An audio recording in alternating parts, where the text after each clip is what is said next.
नमस्कार दोस्तों, मैं साहब सिंह यादव स्वागत करता हूं आप लोगों का। चलिए आज हम सी प्रोग्रामिंग में एक प्रोग्राम देखने जा रहे हैं।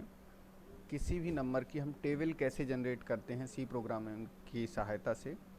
चलिए स्टार्ट करते हैं। ये प्रोग्राम ऑलरेडी हमने लिखा हुआ है, इसको हम एक्सप्लेन करते हैं आप लोगों को। सबसे पहले हमने लिया है हैज़ इंक्लूड stdio.h, जो कि एक हेडर फाइल है। हमने आप लोगों को प्रीवियस वीडियो में बताया था, उसकी लिंक हम दे देंगे।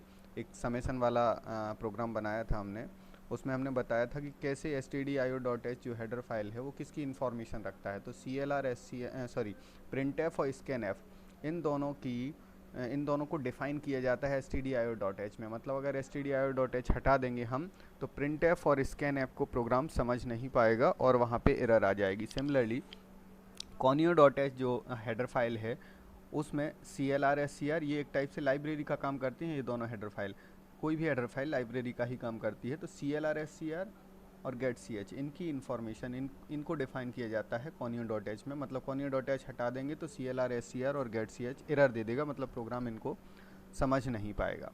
इसके बाद मेन फंक्शन, ये जो स्मॉल ब्रैकेट है ये फंक्शन का काम करता है। तो मेन फंक्शन सिंपली एक फंक्शन होता है जिसके अंदर पूरा का पूरा प्रोग्राम रिटर्न रहता है, लिखा हुआ रहता है, और उसके बाद स्मॉल कर्ली ब्रैकेट से हम कोई भी प्रोग्राम स्टार्ट करते हैं। प्रोग्राम का बॉडी स्ट्रक्चर यहाँ से स्टार्ट होता है। अब हमने लिखा हुआ है CLR SCR और फिर स्मॉल ब्रैकेट और सेमीकोलन। ये क्लियर द स्क्रीन के लिए होता है।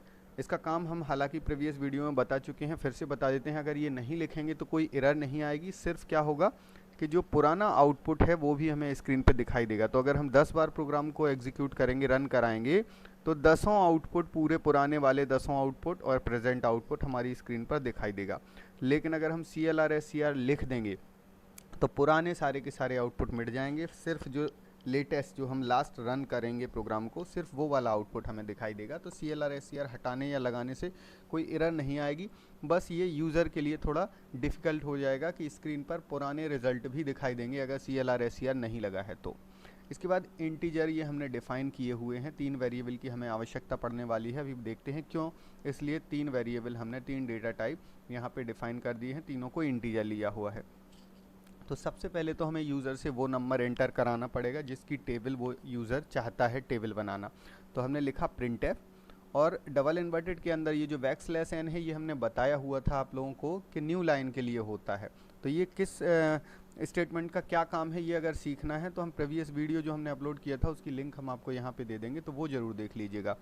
तो यहाँ पे डबल इन्वर्टेड के अंदर जो भी लिखा है वो स्क्रीन पर दिखाई देगा। यहाँ लिखा है एंटर दी नंबर और फिर एक स्पेस है, तो ये सेम टू सेम स्क्रीन पर दिखाई देगा। सिर्फ \n दिखाई नहीं देगा, क्योंकि \n का मतलब होता है न्यू लाइन, मतलब ऊपर वाली टॉप लाइन से एक लाइन नीचे खिसक जाएगा हमारा जो डेटा ये लिखा हुआ है।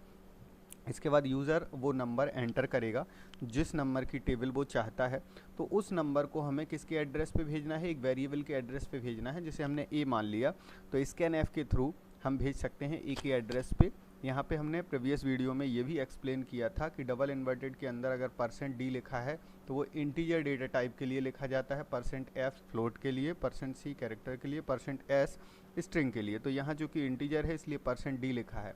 तो डबल इन्वर्टेड के अंदर %d लिखा है और कॉमा लगा के एंड मतलब यहाँ एड्रेस है A, तो इसका मतलब है जो डेटा यूज़र ने पहले एंटर किया है वो डेटा ये हमारे A के अंदर, वो डेटा कहाँ चला जाएगा, इस A के अंदर स्टोर हो जाएगा। यहाँ पे ध्यान रखना, A के अंदर वो, मतलब A के एड्रेस में वो डेटा स्टोर हो जाएगा। अब जब वो डेटा A के एड्रेस में स्टोर हो चुका है तो हमारा काम क्या है, देखिए ये कौन सा डेटा स्टोर हुआ है, जिस नंबर की टेबल यूज़र चाहता है वो नंबर इस A में स्टोर हो चुका है। अब देखिए हमने एक फॉर लूप यूज़ किया है। फॉर लूप में आई वेरिएबल लिया, जो आई वेरिएबल हमने यहाँ डिफ़ाइन किया था। ये आई वेरिएबल को इनिशिएट किया 1 से, और ये कब तक फॉर लूप एग्जीक्यूट होता रहेगा, जब तक आई की वैल्यू 10 से कम या बराबर नहीं हो जाती। 10 से कम या बराबर हो जाएगी तो तब तक चलेगा, और जैसे ही 10 से ज़्यादा होगी तो एग्जीक्यूट होना बंद कर देता। तो यहाँ पे ये इसलिए यूज़ किया है हमने कि देखिए नीचे b = i × a। a क्या है, जो नंबर यूज़र ने एंटर किया है, और i क्या है, जो हम यहाँ बोल रहे हैं 1 से लेके 10 तक। तो पहले 1 का मल्टीप्लाई होगा a में, फिर 2 का, फिर 3 का, फिर 4 का, फिर 5 का, एंड सो ऑन, ये मल्टीप्लाई होते जाएंगे। जब मल्टीप्लाई ये होते जाएंगे तो हमें सिंपली पहले v की वैल्यू a मिलेगी, फिर 2a, फिर 3a, फिर 4a, इस तरीके से हमें एक टेबल मिल जाएगी। और अब हमें क्या करना है, यहाँ देखिए i प्लस प्लस मतलब i पहले 1 होगा, फिर 2 होगा, फिर 3 होगा एंड 10 तक होगा। जैसे 11 होगा तो ये लूप एग्जीक्यूट होना बंद कर देगा। इसके बाद प्रिंट एफ, अब हमें किसकी वैल्यू प्रिंट कराना है, b की वैल्यू। तो \n सिर्फ इसलिए कि हर बार न्यू लाइन में डेटा एंटर हो। और %d, यहाँ हमने बताया था प्रिंट एफ के अंदर %d अगर लिखा रहता है तो डबल इन्वर्टेड के अंदर अगर %d लिखा रहता है तो उस वेरिएबल की वैल्यू प्रिंट होती है जो कॉमा के बाद लिखा है। तो कॉमा के बाद क्या लिखा है, b लिखा है, दैट मीन्स यहाँ पे b की वैल्यू प्रिंट हो जाएगी। और यहाँ पे देखिए ये हमारा फॉर लूप का जो करली ब्रैकेट है वो बंद हो गया। गेट ch का काम हमने बताया था, गेट ch इसलिए लगाया जाता है कि आउटपुट स्क्रीन को ये होल्ड करके रखता है। अगर ये नहीं लगाएंगे तो आउटपुट स्क्रीन नहीं दिखाई देगी, थोड़े ही टाइम में तुरंत के तुरंत वहाँ से हट जाएगी। और रिटर्न 0 का भी हमने मीनिंग प्रीवियस वीडियोस में बताया था, तो वो प्रीवियस वीडियो ज़रूर देख लीजिएगा, उसमें इन सभी की का काम हमने बताया हुआ है। तो पहले ये प्रोग्राम हम रन करके देखते हैं। देखिए कंट्रोल F9 से हमें प्रोग्राम को रन करना है। कंट्रोल F9 हमने किया तो इसने मांगा एंटर दी नंबर। मान लीजिए हमने यहाँ पे 59 नंबर एंटर किया, 59, और जैसे ही हम एंटर बटन प्रेस करेंगे तो आपके सामने देखिए ये टेबल आ चुकी है।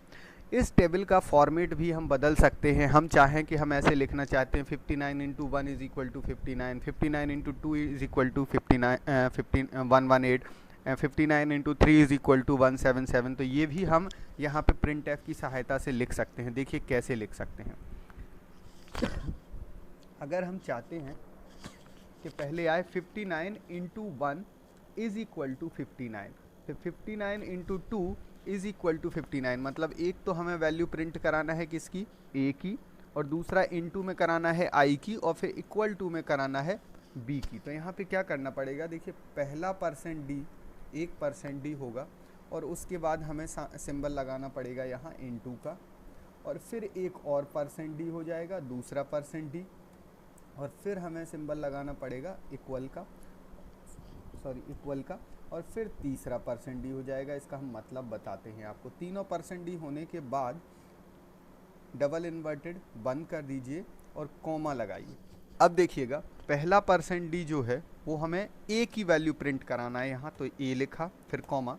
दूसरा %d जो है वो हमें i की वैल्यू प्रिंट कराना है, तो i लिखा कॉमा। तीसरा इक्वल टू में हमें किसकी वैल्यू प्रिंट कराना है, b की वैल्यू प्रिंट कराना है, तो यहाँ पे b लिखा और ब्रैकेट बंद कर दिया, सेमीकोलन लगा दिया। अब आप जरा देखिए यहाँ पे हम रन कराते हैं प्रोग्राम को। कंट्रोल F9, यहाँ पे बोला enter number, enter the number, तो हमने मान लीजिए वही कोई भी एक नंबर 59 या 50 जो भी ये नंबर हमने किया डाला और एंटर बटन प्रेस किया। तो देखिए 59 × 1 is equal to 59, 59 × 2 is equal to 118 and so on. तो इस तरीके से हम टेबल जनरेट कर सकते हैं। तो एक नई चीज़ आज हमने सीखी है कि प्रिंट एफ के अंदर अगर हमें कुछ अलग फॉर्मेट चाहिए है तो जितने नंबर्स को हमें प्रिंट कराना है सभी में %d हम क्या चाहते थे, a × i is equal to b का पूरा फॉर्मेट आए, तो एक %d इंटू दूसरा %d इज इक्वल टू तीसरा %d, और कॉमा में पहले के लिए a, दूसरे के लिए i, तीसरे के लिए b लगा दिया। तो इस तरीके से ये टेबल जनरेट हो गई। हमारे वीडियोस अगर आपको पसंद आए तो इनको लाइक जरूर कीजिए, क्योंकि आपके लाइक ही है जो हमें मोटिवेट करते हैं ज़्यादा से ज़्यादा वीडियो बनाने के लिए।